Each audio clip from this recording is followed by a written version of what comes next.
Hello, welcome to BCIS 1305. My name is William Miller and I'll be your instructor for the semester. I wanted to go over just a few things with you. First thing we're going to do is we're going to head over to the syllabus, which is right here. Just kind of go through this. Now, if we were standing in class, I wouldn't read the entire syllabus to you, and nor will I today. I think that you guys are more than capable of reading it, and we'll get a whole lot out of it if you guys read through it and check out things like the course schedule. So let's go ahead and go through the course schedule. Just be aware that my office hour may be different for your section, so please don't look at this and think, oh, well, it's 5:30 to 6:30. Again, look at your section for your class to determine whenever the office hour is. And be aware it is by appointment, which means that you will need to send me an email through inbox. Okay, so again, you guys can read through the course goals and learning outcomes. First thing I want to talk about is Windows or Mac. So in the past, I've taught this course for over 11 years, and Windows normally works just fine, and Macintosh will work pretty well with the exception of Access. So just be aware that in the past, Macintosh has had some problems with running Access. So whenever if you're using a Mac computer, an Apple computer, make sure that you either have a Windows computer you can use or carve out some time to go to one of the libraries and use, or one of the labs and use their computer. So let's go ahead and talk about SimNet lessons and what they do. So a SimNet lesson is built to give you a base of understanding in order to move forward to do the SimNet project. So it's going to give you an opportunity it's going to show you how to do it, and then it's going to guide you through it, and it's going to give you an opportunity to try it. So what's cool about this is that I'm allowing you guys to jump to let me try. That's the only portion that you're getting a grade for, is the let me try portion. So if you're able to show me that you already can get it without having to do the show me and guide me, then we're good. I know that a lot of you guys probably already have some experience in Word and Excel and Access and PowerPoint, so I don't want to waste your time. So let's go on and let's talk about SimNet projects. SimNet projects are 15 projects, and they're designed to demonstrate mastery of Word, Excel, Access, and PowerPoint. So there's a couple of things that I need you to pay attention to. When you get into the SimNet website, make sure that you're downloading, and you're looking at one of the projects, make sure that you're downloading the starter files given to you. Don't go out and grab somebody else's starter files, because that'll cause an integrity or a sharing violation. Don't copy and paste from other people's files either, because again, that can cause a sharing violation. There's a lot of metadata stored in those files, and SimNet checks it all out. And also, if you're having problems with completing one of the projects, please, please, please make an appointment with one of the laboratories so that they can help you through that. In addition, make sure that you're using some sort of cloud storage to save your files, because if something happens to your computer and you lose your files, then you have to start all over again, and that would be a negative thing. And I'm sure that we've all either heard of stories or had stories. I have more than a few stories, so regarding that. So let's go ahead and talk about SimBook. Now, what I want to make sure that you guys understand is that a few years ago, whenever I first started teaching this class, the books alone were over $300. So over the years, the district has had many iterations of textbooks and publishers, and actually we're using the same one now that we used whenever I first came, but now instead of having two books with two resources, now we have one resource, and it's online, and it's included with the plus portion of the course. So with that said, it's a really great deal. I think that, well, I know it's significantly cheaper for the resources now, so that's really, really nice. One thing that whenever you're registering on SimNet, you might be required to register as a trial student or a trial member. Just go ahead and go with that, and it's perfectly okay. They actually take care of it on the back end sometimes. Sometimes they get it before the course is implemented, but I don't believe they do it all the time. So, you'll either get right in and it'll be fine, or you'll have to register as for a trial subscription. And either one, within 2 weeks, you'll be a full-blown student. So as long as you're a plus student. So let's go on and let's talk about discussions. So discussions, it's done the same way as it is probably in your other classes. Normally, well, I assume in your other classes, I ask for one initial post, and it needs to be done before the due date in the course schedule. And then I ask for 2 follow-up and 2 reply posts to your classmates. So what I'm looking for is a thoughtful discussion with your classmates. I'm looking for the fact that you've put some thought into the initial post. I think it's a couple of hundred words, 1 to 200 words. I said 2 paragraphs here. It's going to be around the same length. I don't want a whole page just because, that's unnecessary reading, and you probably could use some abridging to your discussion a little bit. But in addition to that, whenever you make your replies like I agree or yes, way to go or something like that, that's really not putting any thought into it, and it doesn't keep the conversation moving forward. So if you can't find one that you can post to, then I would encourage you to look more deeply into the content. Okay, so let's talk about the final exam. The final exam will have 60 questions, and it covers both the Microsoft Office applications and the BCIS concepts. Make sure you check the final exam schedule. I normally open it up 2 to 3 days before the end of the semester, depending on which type of semester you have. And next, I want to talk about late work. I don't accept it for any reason, so just make sure that you're staying on top of these. I normally leave modules out a very long time, and again, it depends on, how long of, if you're in a 6-week semester or a 8-week semester or the full 16-week semester, that kind of depends on how long the module's out. Communication plan.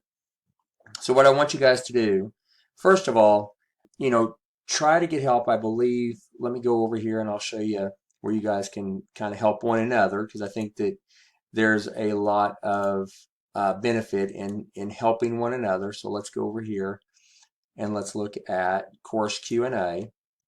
And this is just kind of a course question board, just a place where you guys can discuss with one another. And like, for instance, I don't want to give, there's a fine line between helping and cheating, and we all know that.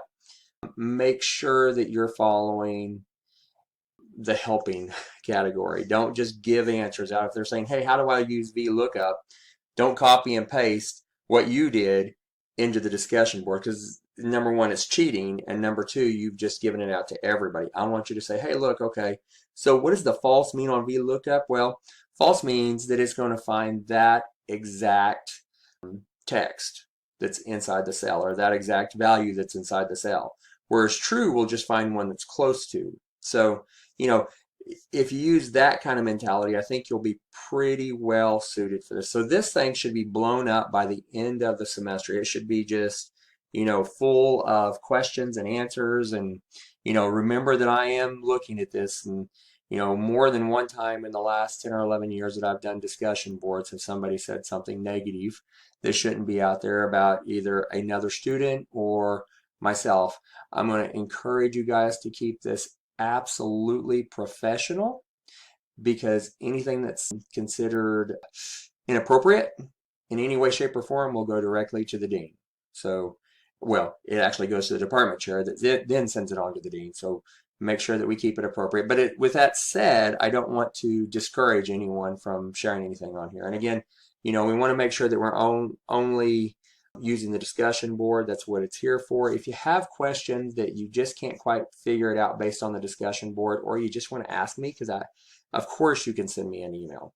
But I really want to put layers in my course, and not just have you guys, oh, I'm having problems, and constantly sending me an email, because what that's going to do is probably tell me, number one, you're not putting enough thought into it, and you're not helping yourself, but also it's going to end up kind of frustrating you, because I probably won't be able to get back to you in a timely manner each and every time. I mean, a timely manner is 24 hours, but if you're trying to do something and you keep running into problems, it's probably time for you to head to the lab, to one of the labs at that point.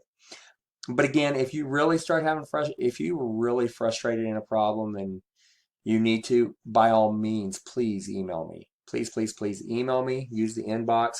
But I do ask that you screencast-o-matic whenever you do it. So what screencast-o-matic does is exactly what I'm doing here on the screen. It just records what you're doing on the screen. If you're using the website screencast-o-matic, it'll download a little file.